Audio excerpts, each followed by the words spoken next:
Yo, what's going on, guys? So I want to bring y'all some tips and tricks on how to get better at Modern Warfare and in normal multiplayer and in Warzone. And I know a lot of people are really new to uh, this Call of Duty in general because became free to play with the Warzone mode. Now there are some tips that I think will really help, and the first thing I'm going to talk about is turning off world motion blur and weapon motion blur in the settings. This is something that I think is absolutely essential. I mean, you can play with it, but if you want to do the best like you can possibly do, you need to turn this setting off. And I believe it's in the general section.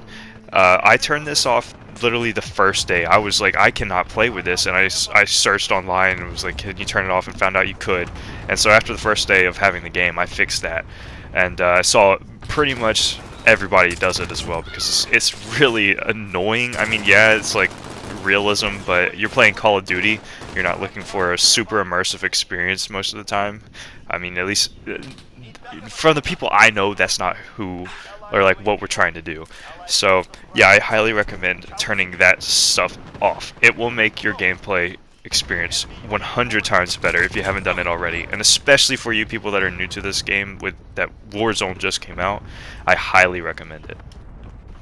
Now, the next thing I want to talk about is sensitivity. I think if you are playing on a very, very low sensitivity, like 3 or 4, I think you're putting yourself at a disadvantage. However, if don't really have the greatest aim or something, I understand. But something I highly recommend trying to do is raising your sensitivity up a little by like once every day or something, say. That's what I did a long time ago to try to get my sense up, because I used to play on pretty low stuff, and then I kept getting killed with people behind me because I couldn't turn around all the way in time. And I play on 9, and I actually have gone up from 7. Because I used to play on 7, and I just found myself getting really frustrated in close quarters. So I was like, well, I'm just going to turn it up. So I bumped it up 2 settings, and I'm probably going to bump it up some more here in a few days. I want to go up to probably a 10 or 11. But the idea is kind of go up one setting every time you feel comfortable, like okay, and then you get used to that for a day or 2 or a week, however long you want to do it, and then you bump it up again just by 1, and that'll really get you kind of in the zone for that setting. And I think that'll help you a lot, especially in fights where you need to turn around. And I'm not saying you have to play on something as high as I do. I mean, I know people that play on something higher than me, but I mean, just find your preference. I think ideally you want to be able to 180 somebody. Like, you want to be able to jump around and turn on someone without them killing you, And I think that's something that's very, very helpful and will raise your skill cap. Now, this next thing I want to talk about is movement. I think movement in Modern Warfare is probably the biggest thing that sets you apart from an average player and a very good player. And you'll notice that some people that are very skilled have this crazy movement stuff they do. And when you watch my gameplays, I do this movement. I actually learned it from the pros, and there's a lot of tips and things that is called. So the first thing I want to talk about is sliding. So sliding is very, very good in this game. I don't know why it's so good. It's just kind of crazy. But the sliding animation can actually be an issue. And as you see right here, I'm kind of sliding across the map. But if you notice, I'm not fully going through the sliding animation. I'm doing something that's called a slide cancel. Now, the slide cancel is a move that the pros kind of figured out, and basically it lets you slide around the corner and pop up before the animation cancels, so it completely catches people off guard. They have no idea that you're coming around the corner. Like right here, I just popped and did that. Also, I lagged, and I lagged right here too. Like, it's crazy, like, what's going on. But yeah, so when you do the slide cancel, and I'll kind of explain how to do it. So when you slide cancel, I mean, it's exactly what it sounds like. So you're going to hit your slide button, which for me, I have a SCUF controller. The SCUF makes it very easy, and it is a lot harder to do this if you have a normal controller.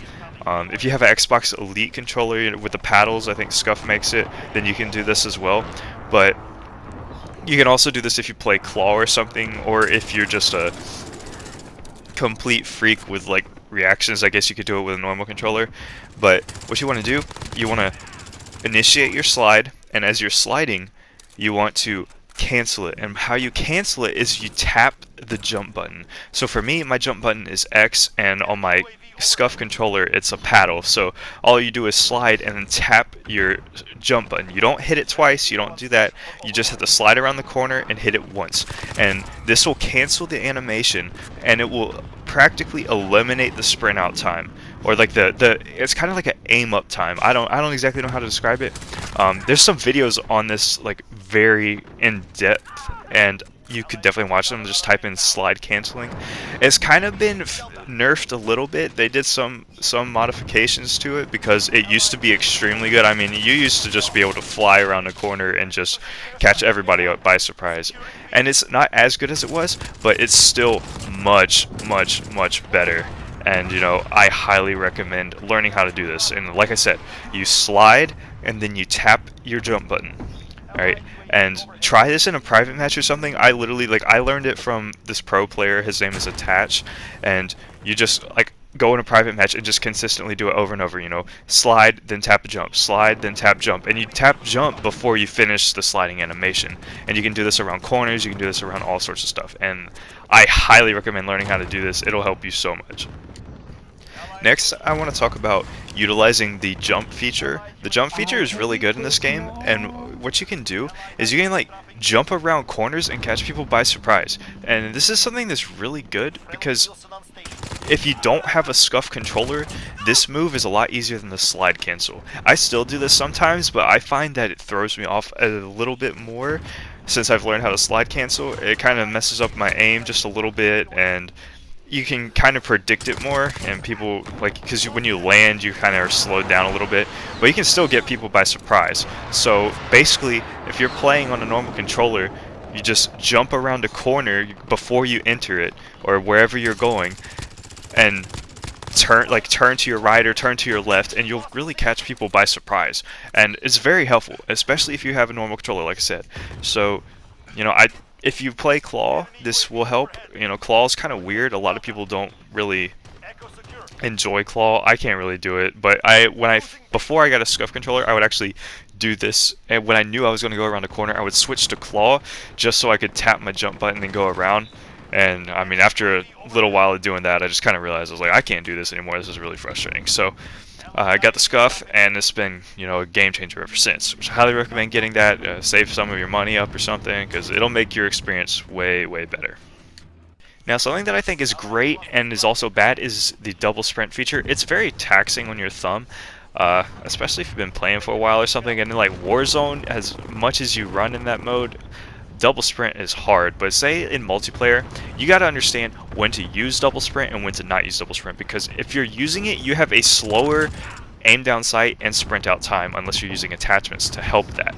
And it's very important to kind of know when to use it and when to not, because you can get caught off guard very easy. And this is a big reason why I don't like slow guns, is because I do like the double sprint feature to get me around faster.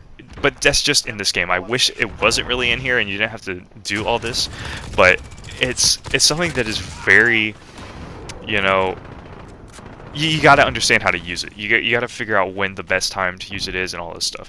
So I think that's something that can help you in Warzone. You know, use the double sprint feature, but I think in that game mode you don't really need to use it as much. I've been playing it a lot more recently, and I'm going to do a video on my new opinions of it because I am enjoying it more the more I play with friends.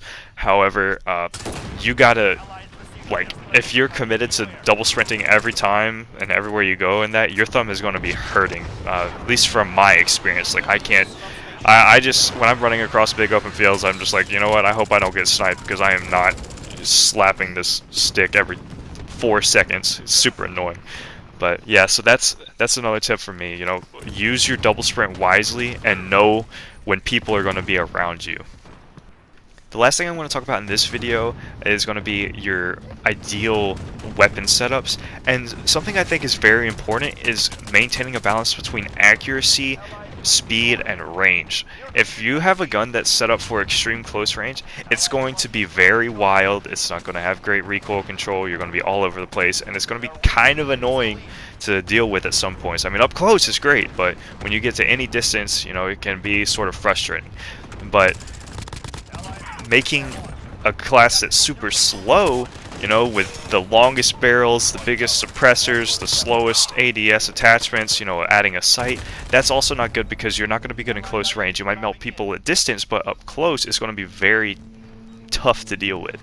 So finding a balance between your class is essential. And I've made a bunch of classes in the past, you know, and I'm still trying to make new ones, figure out things that I enjoy.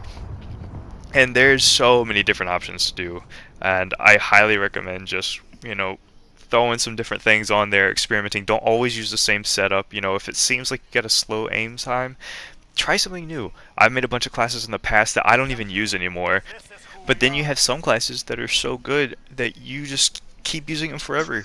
I mean, I have some M4 classes where they're just so good that I would, if I'm trying to do the best possible, I would never switch. But that's pretty much going to sum up this video. I don't have too much else to say. I'm going to make another one with tips directly on Warzone. I'm actually going to be playing a lot more. I need to get a gameplay out of Warzone and just kind of show you how I play it and what I've learned from other YouTubers.